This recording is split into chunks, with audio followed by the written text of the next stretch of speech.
Saludamos a la gente que está en sintonía a través de www.rcr750.com, www.rcr750.com.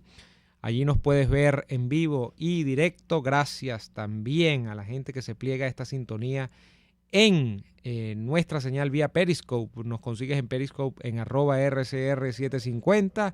Y muchísimas gracias también a quienes en diferido buscan todos nuestros programas en el canal de YouTube de la estación. Nos buscas en YouTube como RCR750 o Radio Caracas Radio. Y así puedes acceder no solamente a cada uno de los episodios de Y Así Nos Va, sino a todos los programas de la estación. Bien. Por cierto, estoy leyendo esto y ya decía yo no puedo estar loco. Han reportado, y de hecho así lo ha dicho el Instituto Nacional de Meteorología, la subida de la temperatura, los descensos de la temperatura en Caracas. Y digo, oye, pero este frío no es normal, y menos en marzo cuando ya viene la Semana Santa. Y efectivamente se han registrado temperaturas hasta de 15 grados, incluso un poco menos, en la ciudad de Caracas. En una época en la que, si ustedes recuerdan, en Caracas ya cuando marzo, abril, era el sol porque venía la Semana Santa. Yo no recuerdo una Semana Santa con frío jamás. Bueno, y ya viene por allí, pero el frío ha aparecido con fuerza en la ciudad de Caracas otra vez. Yo llevo 3 días con un frío bárbaro en todos lados. Entonces, bueno, me refiero en todas partes, no en todas las partes del cuerpo, sino a todas las partes que voy hay mucho frío. Pero bueno, el caso es que sí, hay una temperatura extraña, y aquí es cuando uno se pregunta si efectivamente todo este tema al que yo realmente le he prestado poca atención. Yo no soy negacionista ni nada, pero yo el tema del cambio climático a veces siento que, o sea, no que se exagere. Yo asumo que efectivamente se ha abusado en alguna medida. Nosotros los seres humanos hemos abusado del planeta. En términos de la explotación forestal, hemos abusado con las emisiones de gases, por supuesto que sí. Pero no sé si el drama es tan profundo como se plantea desde algunas agendas, a veces hasta socialistas, ¿no? Entonces, soy muy cauteloso con eso. Pero yo creo que los cambios climáticos tan fuertes que se están viendo en muchas partes del mundo, y si nos quedamos en América, el ejemplo fuerte es en los Estados Unidos ahorita las nevadas que han ocurrido, esas gelaciones que hay en Texas, por ejemplo. Efectivamente, yo no sé si sea imputable todo el cambio climático, pero el planeta está generando unos picos de temperatura, tanto para el calor como el frío, que no son en absoluto normales, ¿no? Y esto del descenso de la temperatura en Caracas me puso a pensar en eso otra vez. O sea, esto no es habitual. No sé si tenga que ver con eso, si tenga que ver con la simple evolución del planeta, no lo sé. Yo soy muy cauteloso con eso, no lo niego a priori, pero tampoco me voy a convertir aquí en Greta, ¿no? De prácticamente decir, que tenemos que volver a la caverna porque todo el desarrollo humano entonces ha sido en vano. Yo creo que si hay algo de lo que el ser humano puede sentirse orgulloso es de los desarrollos tecnológicos que ha conseguido en los últimos 400 años, sobre todo después de la Ilustración. Entonces, eso de que esa típica visión que yo por la primera vez en la vida, y disculpa, creo que está Daniel allí, ¿no? Pero no está, que tengo como un eco y pensaba que estaba en espera Daniel. Pero esa típica idea de izquierda que yo leí, la primera vez que la leí fue en el famoso libro de Engels de la familia, la propiedad y el Estado, creo que era, no recuerdo cómo se llama, era algo así, eran 3 elementos, familia, propiedad y el Estado, no sé. El libro de Federico Engels, allí él prácticamente hacía unas loas a la sociedad primitiva, aquellas sociedades primitivas de la caverna. Y él decía que el hombre se había desviado, más o menos como lo dijo Rousseau también más adelante en la historia, o por allí, porque creo que Rousseau fue previo a Engels, que el hombre cuando descubrió la propiedad privada, fue que se volvió loco. Rousseau ha tenido un párrafo famoso en el Contrato Social, en uno de los capítulos, recuerdo que comenzaba así: maldito el día que un hombre dijo, esto es mío, a un pedazo de tierra, porque allí se desvirtuó la humanidad y tal y cual. Bueno, Engels vendía la sociedad primitiva, esa donde nada era de nadie, donde las mujeres eran comunes a todos, es decir, sí, usted tenía que compartir a su concubina, a su esposa, o como quiera que le llame, con todos los hombres de la aldea, ¿no? donde todos los animales se repartían, porque eran cazados, se repartían entre todos. Y él decía que esas eran las sociedades hacia las que tenía que apuntar realmente la humanidad, pues porque lo demás era monticulebra, literalmente. O sea, que lo demás era un desperdicio. Y ese era el sueño, por cierto, de la sociedad comunista, nunca realizada después de las proposiciones de Marx y de Engels. Lo que ha venido en más ha sido el desarrollo de las tecnologías, el dominio de la técnica, el dominio más o menos del hombre sobre la naturaleza.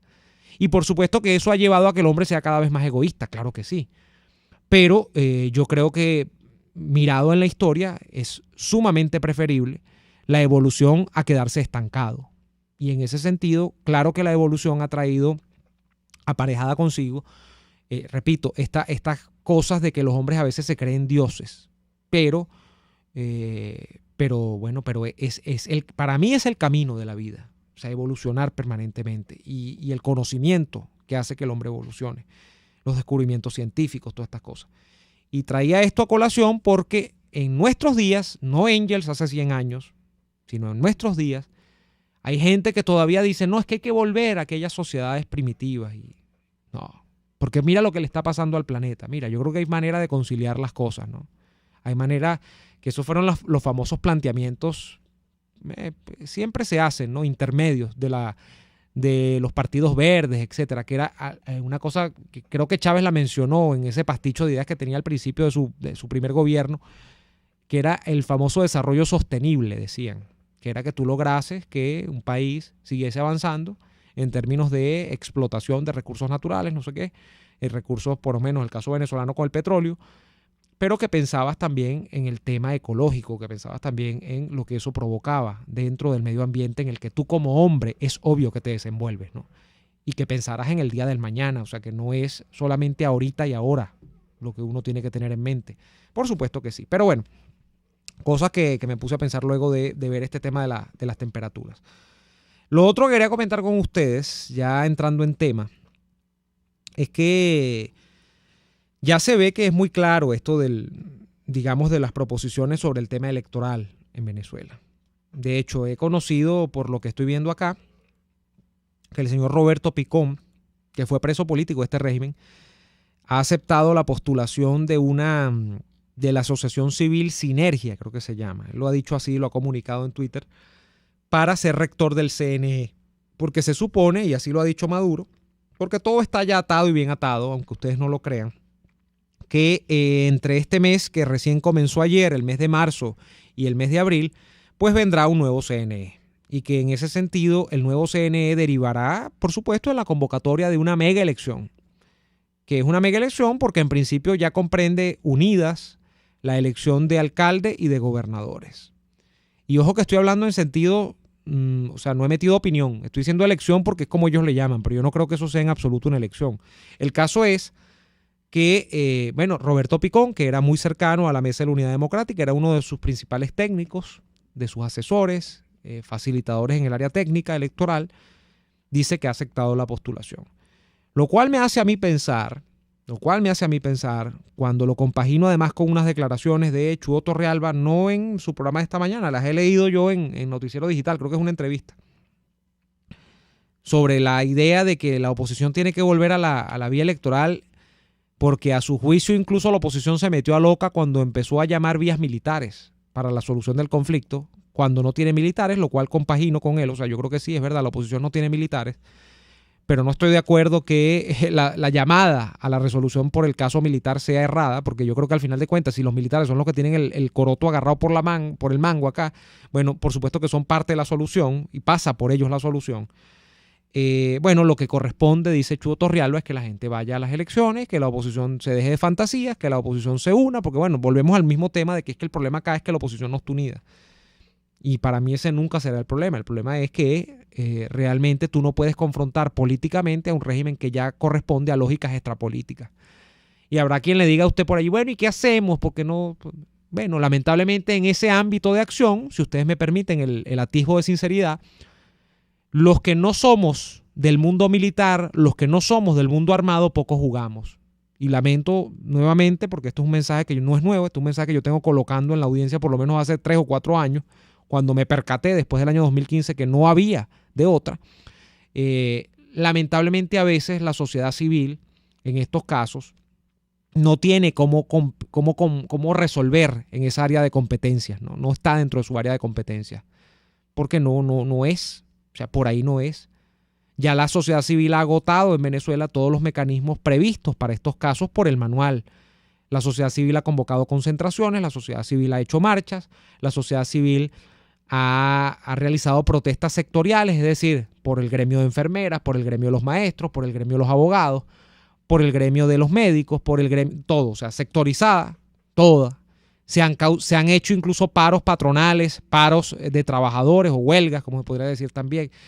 Se ha hecho toda esa tarea, claro, en distintos momentos históricos, no todo al mismo tiempo, pero se ha hecho más o menos consistentemente durante 20 años y eso no ha derivado en ninguna solución en ese sentido. Entonces decir que el tema es de unidad, que el tema es de activación de calle, que el tema es de, por ejemplo, de correspondencia con lógicas de la sociedad civil que no han sido activadas, bueno, para mí es errar el tiro. En ese sentido, yo estoy viendo que, volviendo al comentario inicial de la postulación de este caballero o de la eventual postulación, la cual respeto porque, bueno, cada quien decide sobre su destino y además es alguien que estuvo preso, estoy viendo que lo que de allí se deriva, cuando ya está Daniel en la línea, es que evidentemente aquí viene otra vez el parteaguas. Bueno, eso no hay que ser un genio. Aquí vendrá otra vez la guerrita entre una oposición que va a participar de esto porque siente que no puede hacer más. Algunos porque sienten que no pueden hacer más y otros porque están coludidos para participar, que es otra cosa. Hay gente que ya está como de brazos caídos, ¿no? Que es que, bueno, no puedo hacer más, me asimilo al sistema, trato de rasgar o de rasguñarle al sistema lo poquito que pueda. Y hay gente que no tiene esa lógica. Hay gente que es que está metido en esto porque está coludido con el régimen. Y eso lo digo responsablemente, eso es así. O sea, ustedes no pueden hallar explicaciones en las actitudes de Felipe Mujica, que tiene un partido además que está disminuido históricamente, desde hace 5 años es lo mismo. El tipo no saca nada de ahí, o Timoteo. O sea, bueno, Timoteo salió diputado, ¿no? En esa cosa que montaron en diciembre, pero que se nota que están obviamente coludidos. Y vendrá eso, esos son los dos grupos, ¿no? Unos que están persuadidos de que no pueden hacer más y otros que están encompinchados para participar. Y hay un grupo que evidentemente no va a participar, dentro del que ya yo me anoto.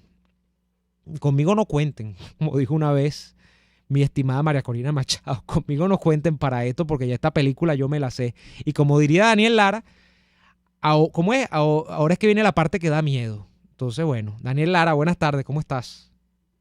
Aquí viene la parte que da miedo. Esta es la parte que da miedo. Cuando llega Daniel Lara Faría. No, También. Gracias. Mira, Leomar Hernández, saludos a ti y a todos los que se conectan con nosotros a esta hora, que están siempre ahí, que son sólidos en la sintonía y en la opinión. Yo debo decir que me siento orgulloso de formar parte de esta emisora que permite que un programa como este esté al aire con los riesgos que significa. Este es el único programa real de debate político que existe en la radio venezolana. Y lo digo sin jactancia. No hay en la radio venezolana ningún programa de debate sobre la política nacional e internacional como este, que además le permita al público en general llamar por teléfono y dar su opinión vía telefónica o a través de la mensajería. Y yo espero que al menos eso, los que entran a las redes sociales a insultarnos, que por lo menos eso lo reconozcan. El problema es, Neymar, tú reconoces al estafador por las argumentaciones que utiliza. O sea, tú, por ejemplo, fíjese aquí, a la señora, hay una persona que siempre interviene aquí, que siempre hace llegar su planteamiento. Marisandra Elena Malaver Pinto. Dice, lamento disentir contigo, Neymar. La solución pasa por nosotros, ya que sin lo social hay que esperar una invasión que no va a suceder. Entonces, allí es donde está la estafa, Marisandra. Ese argumento tú tienes un argumento estafador. Porque tú estás colocando que las alternativas en la mesa son participar en una elección o que vengan los marines. Y eso es mentira. Esas no son las alternativas. Eso es una forma maniquea utilizada normalmente por la izquierda y en Venezuela fundamentalmente por la izquierda chavista y postchavista, para arrimar la brasa a su sardina del colaboracionismo y de la entrega. Porque de eso es lo que estamos, aquí no estamos hablando de elecciones o invasión. Aquí estamos hablando de claudicación o de lucha. De eso es de lo que estamos hablando aquí. ¿Usted claudica o usted sigue luchando? De eso es de lo que estamos hablando aquí. Esa es la alternativa, no me pongas otra. Sácame eso de la invasión y la participación. Aquí no venga con estafas de ese tipo, porque eso no es lo que estamos discutiendo aquí. A mí no me van a poner argumentos de tercera, sacados de cajas de detergente, para llevarme a mí un debate ridículo, inexistente, que a lo único que alimenta es a la rueda de molino que el propio chavismo ha construido para que esa oposición falsa y protubularia se regodee. Aquí o se lucha o se claudica. Entonces usted dirá, bueno, ¿y cómo estás luchando tú? Bueno, mire, yo quisiera estar muy tranquilo en la Riviera Francesa ahorita, tomando los primeros rayos del sol primaveral. Yo quisiera estar ahorita dedicado a recorrer cuando venga y termine el lockdown, dedicarme a recorrer los museos de Europa y olvidarme de que una vez nací en un país llamado Venezuela. Pero estoy aquí frente a este micrófono y estoy acá haciendo lo poco que puedo hacer. Aquí dice el señor José Ángel César, por ejemplo, que es de esta catadura de personajes que piensan siempre lo mismo. Sí, Daniel, la lucha de Alemania, dale con todo. Bueno, yo estoy aquí todos los días sentado en esta silla, a la misma hora, en vivo, diciéndole a quien me quiere escuchar que en Venezuela no hay una organización política en el poder, sino una organización del crimen transnacional que ha secuestrado a la nación.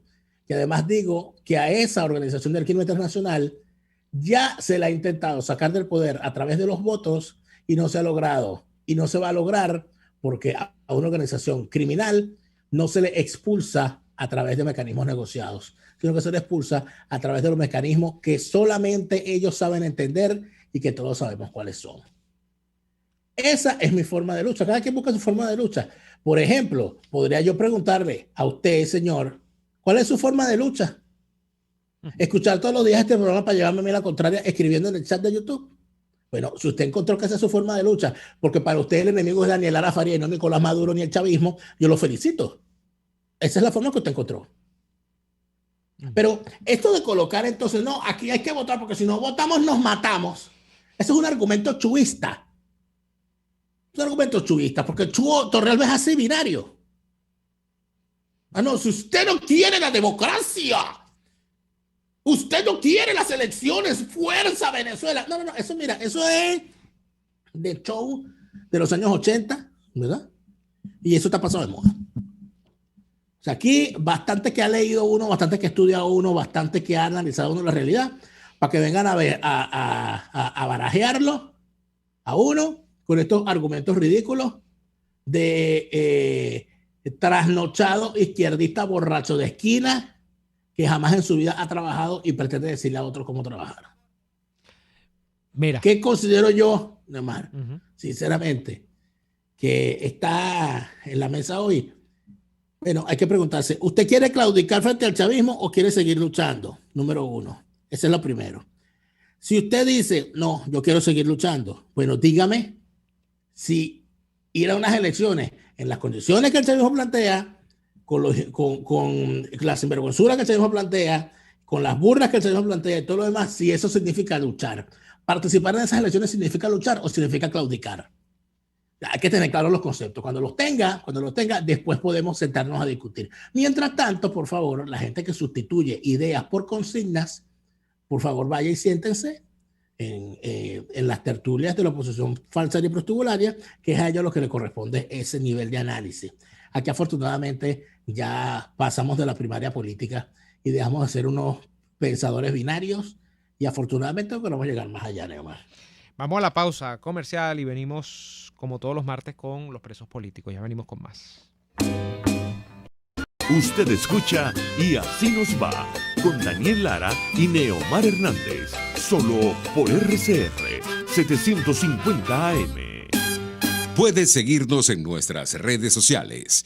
En Twitter, @RCR750, la radio que se ve. En Venezuela sabemos que es obligatorio publicar el documento de registro de una empresa en una publicación especializada, pero sin papel en el país, cumplir con este compromiso es una locura. Con Publimercantil se acabó este suplicio. Publimercantil es el primer periódico mercantil digital de Venezuela que te permite desde casa y con rapidez cumplir con esta obligación. Solo entras a publimercantil.com, te abres una cuenta, subes los documentos de tu empresa y registras el pago. Y así, en menos de 24 horas, tienes lista tu publicación para descargarla e imprimirla en tu propia computadora las veces que necesites. Publimercantil es el periódico mercantil de los nuevos tiempos, donde tengas el registro de tu empresa por una tontería. Publimercantil, si te publica. Los trajes de baño Yuyu, diseñados por Georgiana Reyes, están confeccionados con las mejores telas importadas. Yuyu es el traje de baño bikini o entero, hecho especialmente para realzar el cuerpo de cada mujer, cortados y confeccionados uno a uno, con manos venezolanas, cuidando los detalles de cada prenda. ¿Cómo lo quieres? ¿A la medida o de su catálogo? Lo tienes todo en su Instagram, Yuyu Showroom. Yuyu, el traje de baño que te hace sentir siempre bella. Les estamos presentando Y así nos va, cuando se tiene algo que contar, con Lara y Hernández, solo por RCR 750 AM.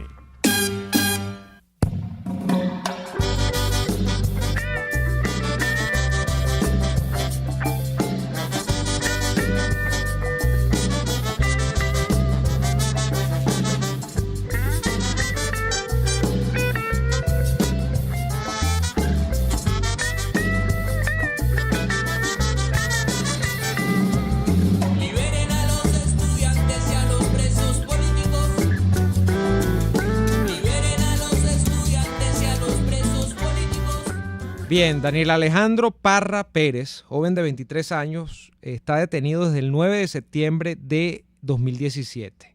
Fue detenido en su momento por el 6CPC en el estado Mérida, en la ciudad de Mérida y en la capital, y se le termina acusando de haber accionado un arma de fuego y posteriormente asesinar a un policía durante una protesta que ocurría en aquel famoso año 2017. Ustedes lo recordarán, cuando las protestas de calle, hacían de alguna manera bullir varias ciudades de Venezuela.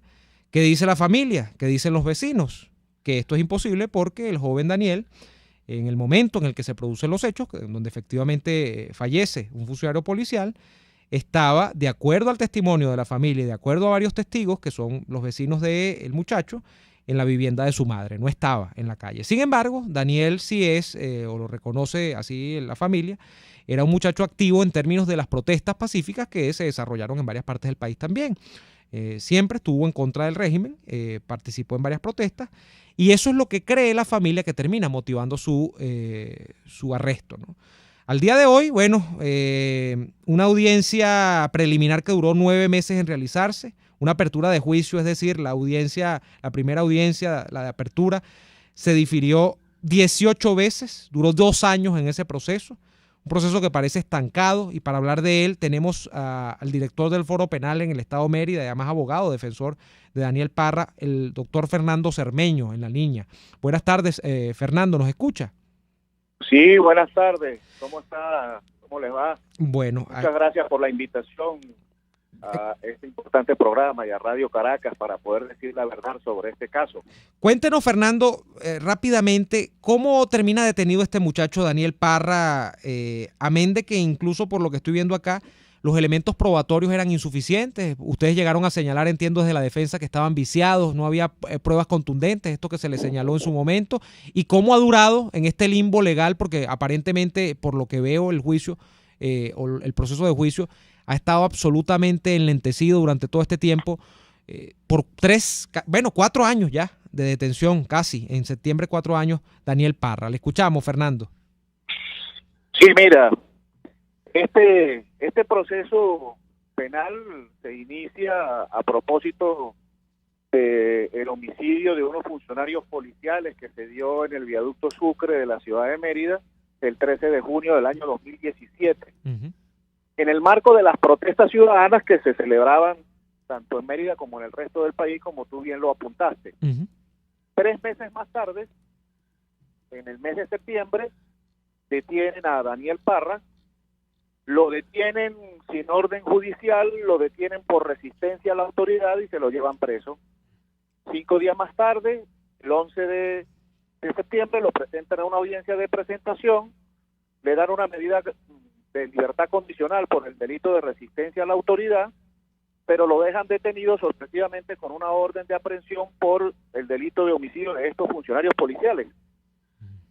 Y a partir de allí empieza, digamos, este viacrucis de este joven que tenía apenas 19 años de edad cuando fue detenido y que era un joven, o es un joven opositor, activo dentro de la oposición, pero que está detenido por el homicidio de estos 2 funcionarios policiales sin que existan plurales elementos de convicción, dicen los abogados, es decir, sin que existan pruebas de que este joven cometió estos delitos. Ni siquiera estaba presente en el lugar de los hechos cuando mataron a esos 2 funcionarios policiales, que lamentablemente nosotros también recriminamos ese hecho, pero que Daniel Parra no fue. Daniel Parra, déjeme decirle que existe una sola prueba, y es un testigo con identidad reservada que 3 meses más tarde declara, es como una especie de testigo protegido, lo declaran como un testigo con identidad reservada, sin cumplir con los parámetros legales establecidos en la ley para proteger a este testigo. A mutuo propio lo hizo el Ministerio Público, sí.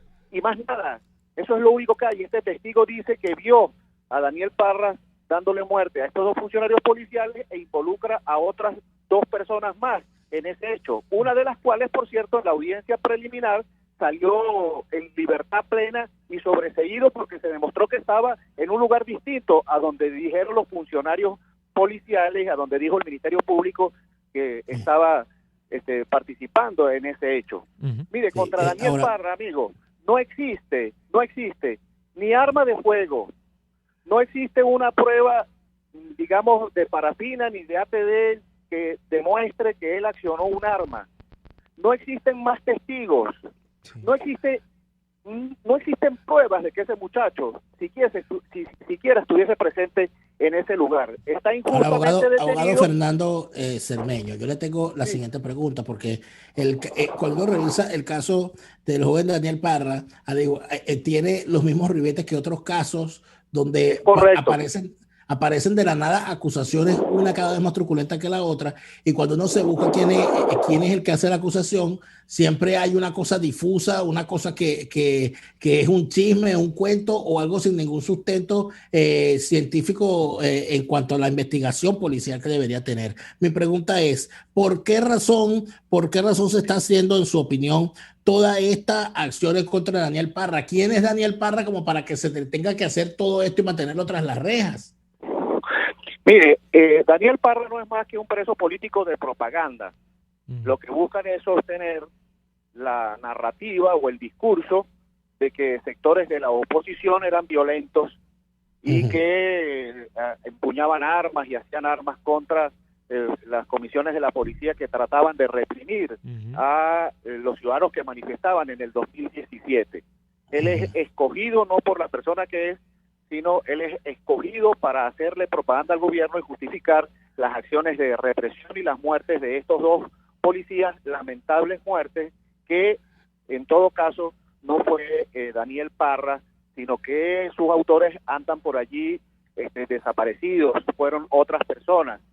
El motivo por cual él está preso no es otra que para justificar la represión que hubo en ese momento, y no sabemos qué otra cosa están tratando de justificar al no seguir investigando e identificando a los verdaderos autores de ese hecho. Esa es la verdad, ¿no? Porque esto es escandaloso. El tamaño del delito que le están imputando a este muchacho es escandaloso, y esto sucede con todos los presos políticos, y de ahí para adelante todas las violaciones que a un juicio justo se le pueden hacer de acuerdo con las leyes venezolanas y a los tratados internacionales. Daniel ha sufrido muchísimo durante estos años, ¿no? Claro. 1 año para hacer la audiencia preliminar, 2 años, más de 2 años para iniciar el juicio. El juicio acaba de empezar y tiene apenas 3 audiencias de juicio. Es decir, en casi 4 años, Fernando. Estamos hablando de casi sí. 4 años de la vida de un muchacho que entró a la prisión política con 19 años, ya va por 23, y usted me dirá cuál es la perspectiva judicial del caso, porque no soy abogado, desconozco los detalles, pero ¿cuál es el estatus realmente del juicio de Daniel Parra en este momento y lo que plantea la defensa en su persona? No, mire, nosotros lo que estamos es luchando porque se haga justicia, habida cuenta que no hay pruebas que incriminen a este joven. Ni siquiera el testigo con identidad reservada, su declaración fue tomada de acuerdo con los parámetros de la ley, sino que fue violentada todos los parámetros de la ley allí. El Ministerio Público lo hizo al margen de lo que dice la ley. Un tribunal, eso no fue solicitado ante un tribunal que debe intervenir de acuerdo con la ley. Y además, esa es la única prueba. Nosotros lo que estamos diciendo, bueno, muéstrenos más pruebas para que determine que este muchacho fue o no fue, y no la hay. Claro. Un expediente que parecen 2 torres, ¿no? De tantos papeles que hay, pero allí no hay ningún elemento que determine la culpabilidad de ese joven. Claro. Nosotros pues estamos exigiendo justicia en el caso de este muchacho está recluido en el 6 CPC de la delegación de Tovar a 1 hora de Mérida, ¿no? Lo cual le cuesta mucho para poder ser trasladado. Eso ha sido uno de los motivos por los cuales se difirió la audiencia tantas veces, ya se está desarrollando, y hemos pedido una libertad condicional para este joven, porque el mismo gobierno sabe que no fue él el que asesinó a estos policías, y no ha sido posible que le otorguen una libertad condicional cuando hay muchos presos políticos en el país que han salido con delitos inclusive de acuerdo con los dictámenes del régimen en libertad. Por ejemplo, instigación al odio, que tiene una pena mucho más alta que el homicidio simple en nuestra legislación penal. Bueno, hay muchos que han salido en libertad, y a este joven ni siquiera le han respetado el que saben que es un preso político y que no cometió ese delito. Pues nosotros lo que vamos es a seguir informando a la opinión pública lo que está pasando con este joven, que es además sostén de hogar, que es único hijo, es una persona humilde, es una persona de un sector popular, su mamá es una persona humilde también, y nosotros pues estamos defendiéndole frente a las arbitrariedades que, como bien sucede con Daniel Parra, sucede con muchos presos políticos en el país, donde le retardan los procesos, como lo ha dicho nuestro director del Foro Penal a nivel nacional, Alfredo Romero. Es una forma de castigar a las personas retardando sus procesos por años. A él también, nosotros aquí logramos que se iniciara finalmente el juicio, y bueno, lo que aspiramos es que realmente se haga justicia, es decir, que de acuerdo con los elementos del derecho que allí se presenten las pruebas, se pueda efectivamente llegar a buen término, y el buen término no es más que una absolutoria para este joven que no fue el que cometió el delito. Sí se cometió el delito, pero los autores andan en la calle sueltos. No fue este joven el que cometió el delito, y nosotros además reprochamos que 2 funcionarios policiales fuesen asesinados.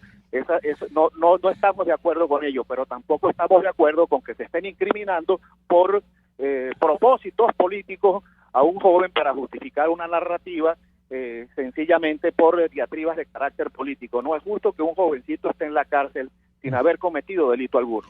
Fernando, le agradecemos muchísimo por la exposición del caso de Daniel Parra, joven de 23 años de edad, merideño, detenido en el 6 CPC del Estado Mérida por estos sucesos del 2017, en nebulosas circunstancias que ya ha narrado usted el día de hoy. Un gran abrazo desde Caracas, saludos, y a disposición de usted y del equipo de Foro Penal, la tribuna de Radio Caracas Radio, para difundir cualquier avance sobre este caso. Un abrazo, Fernando. Muchas gracias, un gran abrazo, y bueno, que se haga justicia. Así es, amén, que así sea. Vamos a ir a la pausa comercial y venimos con más de Y Así Nos Va.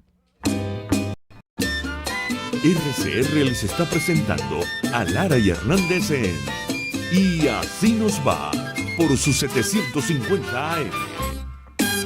Puedes seguirnos en nuestras redes sociales. En Twitter, @RCR750.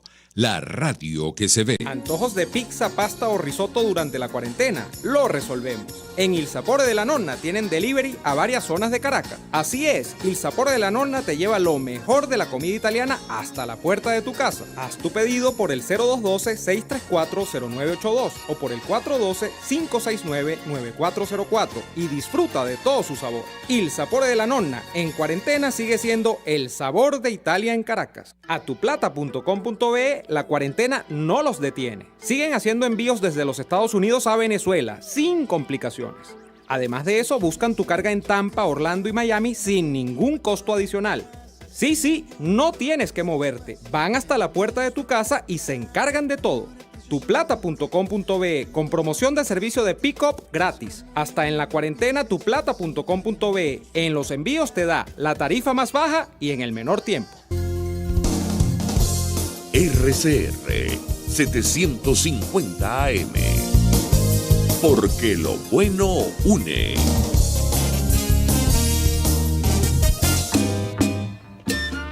Estamos escuchando Y Así Nos Va con Lara y Hernández por RCR 750 AM.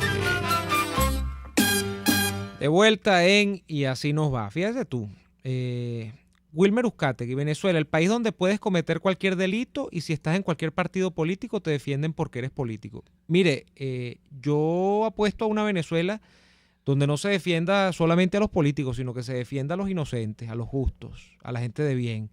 Y por ejemplo, si usted se refiere al caso que estábamos tratando el día de hoy, bueno, yo no puedo estar 100% seguro de que este muchacho es inocente, pero sí estoy por lo menos persuadido de que culpable no es, porque los elementos que ha señalado el abogado Fernando Cermeño el día de hoy acá, sobre lo que se ha presentado a propósito de la culpabilidad de Daniel Parra, son absolutamente escuetos. El proceso, además, por los visos que tiene, 4 años para unas pocas audiencias, un proceso que debe haber sido resuelto en cosa de meses, 4 años ya casi, a mí me deja mucho que desear. Y además es que, Neomar, eso hay una nueva orden en la línea de acción del chavismo y de su posición falsaria y prostibularia para exponer e imponer su punto de vista en la opinión pública. Como ya, como las cosas binarias, dice, bueno, mira, como fracasó lo del gobierno interino, como fracasó la Asamblea Nacional Opositora, quiere decir entonces que ganó el régimen y el régimen tiene razón. Entonces, como fracasó A, todo lo que diga B es cierto. De tal manera que ahora se han lanzado en la siguiente. Fíjate tú por dónde van. Y basta revisar a las 2 o 3 cuentas, siempre minoría, porque lamentablemente el público que escucha este emisor, que escucha este programa, es inteligente y superior a los laboratorios del MINSI. Bueno, ¿qué es lo que intentan decir aquí? Validar la tesis de las elecciones de que en Venezuela no hay fraude electoral. Cosa que dice el régimen. O sea, orden del régimen. Y lo otro, que no existen los presos políticos. Cosa que nos está diciendo ese sujeto, que se llama Wilmer Uzcategui, que no hay preso político.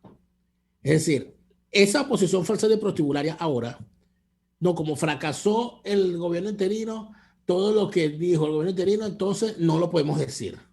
Entonces, ahora ellos, para participar dentro de ese sistema chavista, te ponen como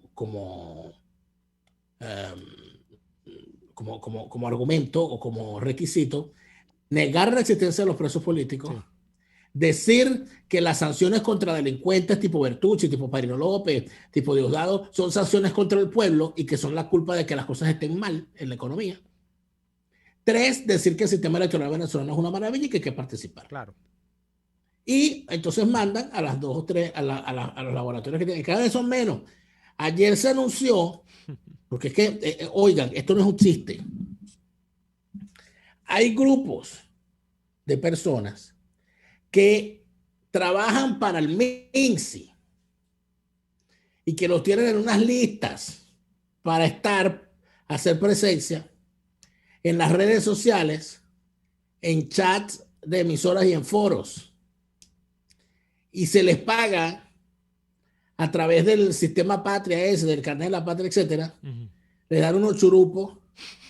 Diariamente tienen que reportar el número de tweets que mandaron con la etiqueta tal y más cual. Fastidio, pues. Y tienen además que indicar y tienen que lo supervisar, etcétera. Son unas granjas de buenos para nada, malos para todo, pero con acceso a internet, que se la pasan todo el día en eso. Y usted los ve, usted va revisa el internet, el YouTube, y revisa Twitter y ve a los tipos. Ayer hubo un gran escándalo porque se anunció y empezaron a denunciar. Esto es de risa, ¿eh? Esto es de risa. Salió una denuncia de estos agentes del MINSI y de Conatel y de otros organismos, porque hay varios, denunciando que los pagos estaban atrasados, que lo que iba de año no les habían pagado, a pesar de que habían lanzado no sé cuántos mensajes a través de los chats de YouTube, a través del Twitter, a través del Facebook, a través del Instagram, y que cómo es posible que el gobierno bolivariano se esté comportando de esta manera. Falte compromiso. Con ellos que se llaman la guerrilla comunicación. Ay, tan bello. Entonces, uno sabe cómo actúan, uno sabe qué es lo que intentan imponer como argumento. Su forma de actuar, copiar y pegar titulares de medios del régimen en los chats de YouTube, repetir la misma cantaleta, hay que participar, hay que votar, porque si tú no votas, te roban el voto. Sí, yo y sé. Si no votas, Daniel, no puedes cantar fraude. alto allí. Y si no votas, otro decide por ti. Esas estupideces. Daniel, yo sé por dónde viene todo esto. Yo sé cuáles son. Yo los veo acá y yo sé cuál es la actitud. Lo que pasa es que me tomo, no vayas a creer que estoy aquí caído de la mata. Lo que pasa es que yo sé que tú me tomo la tarea, que es una tarea fastidiosa, pero bueno, tarea al fin, de tomar algún argumento de los que allí se señala y digo, mira, esto no es porque no tienes por dónde argumentar, no es así, claro, pero no es así. Ahí estaba otro diciendo, por lo menos, le dice a otra, se pone, porque los tipos son hasta sociables, ¿no? Se ponen a interactuar con oyentes nuestros que sí tienen nombre y apellido, que son oyentes de toda la vida, que no sé qué. Entonces le dice, no sé quién, tú no puedes decir que el régimen se roba las elecciones, porque cuando la oposición ha ganado se lo han reconocido, sí, como lo reconocieron en 2015. Cuando le pusieron la asamblea en desacato, como le reconocieron a Capriles y le pusieron la gobernación con un protector. Claro, eso es el argumento chuista estafador. Eso, política comunicacional para disociar las conversaciones. Fíjate, ninguna de esas cuentas dice nunca nada del caso de los presos políticos. Porque para ellos los presos políticos no existen. Ninguna de esas cuentas dice nunca nada de las torturas a los presos políticos, del asesinato de un concejal, un concejal electo. Aquí las elecciones tienen para el chavismo tan importancia que un señor que fue electo por sus vecinos como concejal fue lanzado por el SEBIN desde el piso 10 del edificio del SEBIN en Plaza Venezuela. Eso no lo dicen ninguno de los promotores del voto. No lo dicen. Aquí ninguno de los promotores del voto dice que a María Corina Machado, la podrá usted querer o no, pero la gente votó por ella y la eligió diputada. Le quitaron su cargo porque a Diosdado Cabello le dio la perra gana de quitarle el cargo cuando era diputada. Aquí al señor Juan Pablo Guanipa, que también es un promotor del voto, el señor ganó las elecciones para la gobernación del Zulia y le desconocieron el triunfo porque se negó a juramentarse ante una Asamblea Nacional Constituyente inconstitucional. Se les olvidó eso. Y hay casos peores, como el de Velázquez, que le robaron la gobernación de Bolívar y entonces tenía las actas y bueno, no importa, tú puedes tener las actas, pero el gobernador entonces, es general. Esas bolserías argumentativas me llevaron, fíjate tú lo importante hoy, esta sección de los presos políticos. Yo recuerdo cuando planteamos esta sección al momento de que este programa empezó a salir en diario, se instauró porque queríamos tomar, yo tenía como ejemplo el papel que estaba cumpliendo y que había cumplido durante los años duros de los secuestros de la FARC, el señor Ervin Hoyos. El señor Ervin Hoyos era un radiodifusor colombiano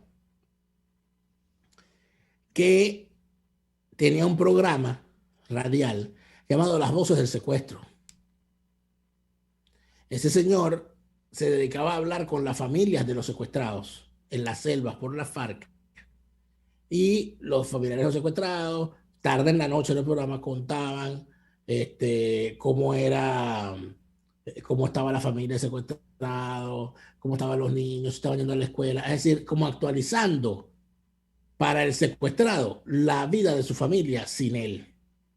Para que el secuestrado supiera que la familia todavía lo recordaba, estaba pendiente de él. Uh-huh. Y los secuestrados en la selva escuchaban el programa. Claro. Y esa era la forma en la que los tipos se comunicaban. Yo no sé si tú recuerdas, Neomar, cuando se hizo la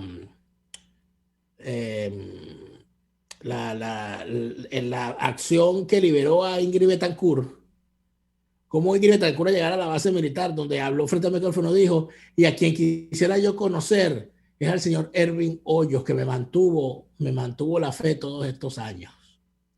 Y Ervin Hoyos estaba allí, y fue la famosa imagen donde Ervin Hoyos corrió a darle un abrazo a Ingrid Betancourt, recientemente liberada. Bueno, el señor Ervin Hoyos murió la semana pasada. Lamentablemente el COVID se lo llevó.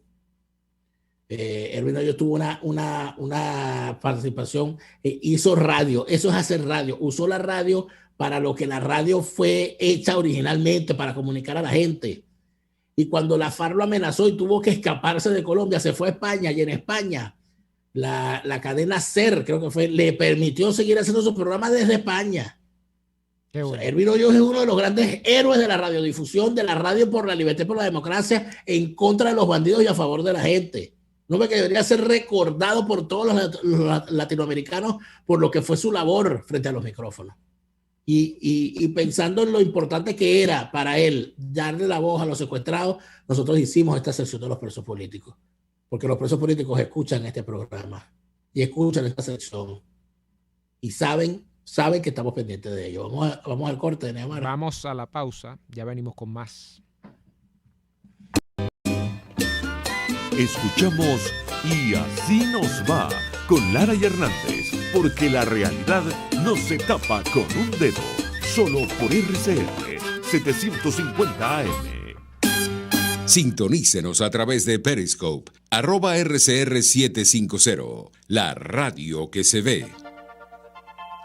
Publi Mercantil es el periódico mercantil de los nuevos tiempos. ¿Por qué? Porque te permite cumplir con la ley y publicar el registro de tu empresa, sin que la falta de papel lo impida y además en tiempo récord. Publi Mercantil es el primer periódico mercantil digital de Venezuela que te permite desde casa y con rapidez cumplir con esta obligación. Solo entras a publimercantil.com, te abres una cuenta, subes los documentos de tu empresa y registras el pago respectivo. Y así, en menos de 24 horas tienes lista tu publicación para descargarla en tu propia computadora las veces que lo necesites. Publi Mercantil es el periódico mercantil de los nuevos tiempos. No detengas el registro de tu empresa por una tontería. Publi Mercantil sí te publica. Luego de un buen almuerzo, lo mejor es comerse un postre. Prueba las deliciosas tortas que te ofrecen en Il Sapore de la Nonna. La de la casa, cargada de ese sabor a chocolate oscuro que tanto te gusta. El cremoso tres leches o la torta de zanahorias. Y pregunta por el delicioso café de Il Sapore de la Nonna. Si dices que vas de nuestra parte, te regalan un café. Visítalos en la avenida Victoria, diagonal a la bomba de gasolina Guayana. Il Sapore de la Nonna, el sabor de Italia en Caracas. A tuplata.com.be la cuarentena no los detiene. Siguen haciendo envíos desde los Estados Unidos a Venezuela sin complicaciones. Además de eso, buscan tu carga en Tampa, Orlando y Miami sin ningún costo adicional. Sí, no tienes que moverte. Van hasta la puerta de tu casa y se encargan de todo. Tuplata.com.be con promoción de servicio de pick-up gratis. Hasta en la cuarentena tuplata.com.be. En los envíos te da la tarifa más baja y en el menor tiempo. Les estamos presentando Y Así Nos Va, cuando se tiene algo que contar. Con Lara y Hernández, solo por RCR 750 AM. Saludos a todos los que nos ven acá y nos saludan a través del chat de YouTube. Aracelis Marixa Cisneros, a María Maxey, a Gladys Araujo, a Tamaris López, a Pedro Osteicoechea, a Zulay González, A ver, por acá. Luis Pérez. Un héroe contra las injusticias, dice Luis Pérez. Ervin Hoyos.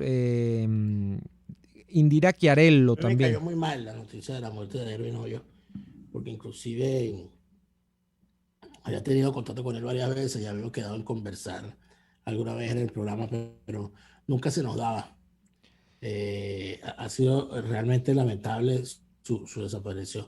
Yo creo que esa labor que hacía Ervin Hoyos era tan monumental, porque el poder tener constancia, y cuando salían, cuando eran liberados estos secuestrados y decían que escuchaban el programa de Ervin, que lo habían escuchado, que sí se escuchaba en el monte, eso daba grandes esperanzas. Uno no decía, caramba, o sea que sí, los secuestrados les llegan los mensajes por allí. Porque el caso con los secuestrados de la guerrilla, Daniel, yo recuerdo siempre, estaba yo pequeño, que era que nunca había certeza absoluta. De hecho, era más la incertidumbre que la certeza de que el secuestrado siguiese con vida, porque los modus operandi de la FARC y del ELN generalmente era que se salía del secuestrado, ya cuando era una carga por el tema, de la selva, todo lo demás. No es lo mismo que del preso político acá. El preso político, por supuesto que claro, que es una persona que está secuestrada también, pero se supone que está en una instalación, en un centro urbano, no sé qué. Pero en la situación en la que está la guerrilla colombiana, y donde estaba incluso hace 20 años, que no es la misma que está ahorita, porque además ahorita está alcahueteada hasta cierto punto, la guerrilla salía muy rápido de los secuestrados. Y entonces esta labor de enlace de un familiar con respecto al secuestrado era muy importante. No había 100% certezas, incluso que Ingrid Betancourt, que por aquí alguien decía, y luego salió Ingrid Betancourt como salió, sí, que salió. Ingrid Betancourt siempre fue izquierdosa, pero el caso es que era una secuestrada de la guerrilla, y en esa situación duró mucho tiempo. No había certezas absolutas y nunca había algún elemento que le permitiese saber a la familia que a 100% de probabilidades el familiar seguía con vida. Y esa era la incertidumbre mayor en la que estaban sumidas todas estas familias en Colombia durante la época dura de los secuestros, ¿no? En la guerrilla. Y yo creo que en ese sentido es importante la labor de Hoyos en todo este caso. Daniel, luego Ervin Hoyos siguió denunciando las atrocidades de la guerrilla, sobre todo lo relacionado. Él fue quien denunció, por cierto, este tema de jóvenes, de niñas venezolanas secuestradas en la zona fronteriza para servir como esclavas sexuales de los jefes guerrilleros del ELN y la FARC. Todo lo que significaba el reclutamiento de niñas y niños de 13, 14 y 15 años para ser utilizados como carne de cañón en estos grupos irregulares. Grupos irregulares que la gente tiene, yo no sé, la creencia, o sea, no son gente que tienen una lucha política, que están dando una lucha política. O sea, tú para dar una lucha política no necesitas secuestrar a nadie para que forme parte de tu grupo. Mira, eso se acabó. Toda la actividad documental que se ha hecho, y ahora más que eso está masificado con los servicios de streaming y las series que se han hecho. Cuando la FARC descubrió que el tema del narcotráfico y la extorsión vía secuestro era una industria, si es que había algún atisbo, porque yo nunca he sido, por supuesto, partidario de la lucha guerrillera, ¿no? Pero si es que había algún atisbo de supuesta indignación por el asesinato de Gaitán y todo el tema de los sojuzgados que habían sido los sectores populares en Colombia por las oligarquías y todo lo demás, todo eso se murió ese día. Y en eso tiene la FARC por lo menos 30 años, cuando no 40 y tantos o 50 años, ¿no? Entonces, el día que la cocaína se convirtió en el leitmotiv de la FARC, allí se acabó cualquier vestigio de lucha política, si es que algún día lo hubo. Se acabó el programa por el día de hoy, Daniel. Les pedimos que por favor nos acompañen mañana en una nueva jornada de lucha por la opinión libre y la información transparente. Y bueno, nos reencontramos mañana, Dios mediante. Hasta entonces. Por hoy termina Neo Adolfo. RCR 750 AM. RCR presentó Y así nos va, una producción nacional independiente de la ley